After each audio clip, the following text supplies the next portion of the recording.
ಸೌದತ್ತಿ, ರಾಮದುರ್ಗ, ಬಟ್ಕುರ್ಕಿ, ಶಿರ್ಸಂಗಿ, ಸೋರೆಬಾನ್ ಆ ಭಾಗದ ಜನರಿಗೆ ನಾನು ಕಳಕಳಿಯಿಂದ ಮನವಿ ಮಾಡ್ಕೋತೇನೆ. 18ನೇ ತಾರೀಕು ಗುರುವಾರ ದಿನ ಲೋಕಾಪುರ ಟು ಧಾರವಾಡ ರೈಲ್ವೆ ಮಾರ್ಗ ಅನುಷ್ಠಾನಗೊಳಿಸಬೇಕು. ಕುಡ್ಚಿಯಿಂದ ಲೋಕಾಪುರವರೆಗೆ ರೈಲ್ವೆ ಕಾಮಗಾರಿ ಪ್ರಾರಂಭ ಮಾಡಬೇಕನ್ನುವ ನಿಟ್ಟಿನೊಳಗೆ ಒಂದು ಬೃಹತ್ ಪ್ರಮಾಣದ ಹೋರಾಟ ಕುಡ್ಚಿ ನಗರದಲ್ಲಿ ಹಮ್ಮಿಕೊಳ್ಳಲಾಗಿದೆ.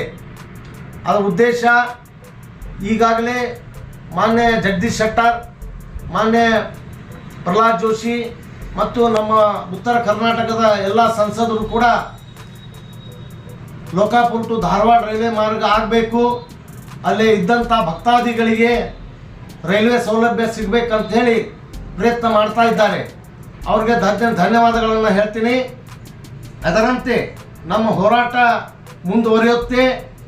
ಕುಡ್ಚಿ ನಗರದಲ್ಲಿ ನಡೆಯುವಂಥ ಒಂದು ಹೋರಾಟಕ್ಕೆ ಪಕ್ಷಾತೀತವಾಗಿ, ಜಾತ್ಯತೀತವಾಗಿ ತಾವುಗಳು ಬೆಂಬಲ ಮಾಡಬೇಕು.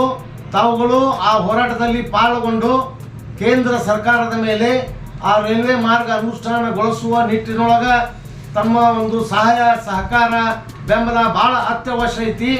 ದಯವಿಟ್ಟು ಇಷ್ಟ ಒಂದು ಪ್ರಮಾಣದೊಳಗೆ ಹೋರಾಟ ಆಗೈತೆ ಅಂದ್ರೆ ಒಂದೇ ವರ್ಷದೊಳಗೆ ಹೋದ ವರ್ಷ ನಾವು ಹೋರಾಟ ಪ್ರಾರಂಭ ಮಾಡಿವು.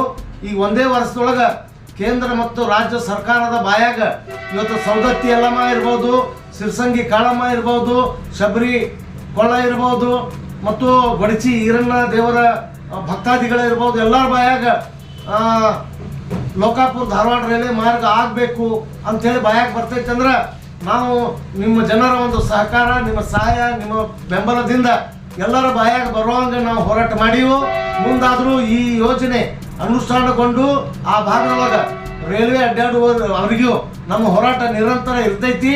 ಆದರೆ ನಿಮ್ಮ ಜನರ ಸಹಾಯ ನಮ್ಗೆ ಬೇಕು. ಜನ ನೀವು ನಮ್ಗೆ ಬೆಂಬಲ ಮಾಡಬೇಕು, ಅದರಾಗ ಭಾಗವಹಿಸ್ಬೇಕಂತೇಳಿ ತಮ್ಮಲ್ಲಿ ಮನವಿ ಮಾಡ್ಕೋತೀನಿ. ನಮಸ್ಕಾರ.